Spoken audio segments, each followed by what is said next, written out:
Okay Google, who is M K Karunadu? M K Karunadu ಅಂದ್ರೆ ಯಾರು? ಏನು? ಎಂಕೆ ಕರುನಾಡು ಎಂಬ ಚಾನೆಲ್ನಲ್ಲಿ ಇರುವುದು 2 ವಿಡಿಯೋ. ಅದನ್ನು ಹಾಕಿ ವರ್ಷದ ಮೇಲಾಯ್ತು. ಜೊತೆಗೆ 19 ಸಬ್ಸ್ಕ್ರೈಬರ್ಸ್ ಅಷ್ಟೇ. ಜೊತೆಗೆ ಎಂಕೆ ಅಂದರೆ ಮಹಂತೇಶ್ ಕುಮಾರ್ ಎಂದು, ಆದರೆ ಅವನು ಮಾಂತೇಶ್ ಕನ್ನಡಿಗ ಎಂದು ಹೇಳುತ್ತಾನೆ. ಅಲ್ಲದೆ ಅವನು ಈಗ ಮತ್ತೆ ಚಾನೆಲ್ ಅನ್ನು ಮರು ಆರಂಭಿಸಲು ಪ್ರಯತ್ನಿಸುತ್ತಿದ್ದಾನೆ.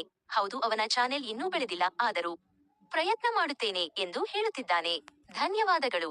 ನಿಲ್ಲಿ ಹಾಗೆ ನೀವು ಎಂಕೆ ಕರುನಾಡು ಚಾನೆಲ್ ಅನ್ನು ಸಬ್ಸ್ಕ್ರೈಬ್ ಮಾಡಿ. ಇನ್ನೇನು ಒಂದೇ ದಿನದಲ್ಲಿ ವಿಡಿಯೋ ಬರಲಿದೆ. ಹಾಗೆಯೇ ಅಕ್ಕನಿಗೆ ಉಡುಗೊರೆ ವಿಡಿಯೋ, ಅಜ್ಜಿಯನ್ನು ಬಕ್ರ ಮಾಡಿದ್ದಾನೆ, ಹೋಗಿ ವೀಕ್ಷಿಸಿ. ಏನಿದು? ಚಿನ್ನದೇನಾ? ಯಾಕಂದೆ? ಸೊ ಇವಾಗ ಫೈನಲ್ ಔಟ್ಪುಟ್ ನಿಮ್ ಕಣ್ಣು ಮುಂದೆ ನೋಡ್ತಾ ಇರಬಹುದು. ಇದೆಲ್ಲ ಆದ್ಮೇಲೆ ನನಗೆ ಯಾವ ಆಂಗಲ್ ಹೋಗಿದ್ದಾರೆ ಅನ್ನೋದೇ ನನಗೆ ಇವಾಗ ಆಗ್ತಾ ಇರೋದು. ಇವಾಗ ಅಡಿಗೆ ಮನೆಯಲ್ಲಿರೋ ಐಟಮ್ಗಳೆಲ್ಲ ಹಾಲಲ್ಲಿ ಇದಾವೆ. ರೂಮಲ್ಲಿ ಬೇರೆ ಇರಬೇಕಾಗಿರೋ ಬಟ್ಟೆಗಳೆಲ್ಲ ಇಲ್ಲಿ ಅಡಿಗೆ ಮನೆಯಲ್ಲಿ ಬಿದ್ದಿದ್ದಾವೆ. ಮನೆಯಲ್ಲ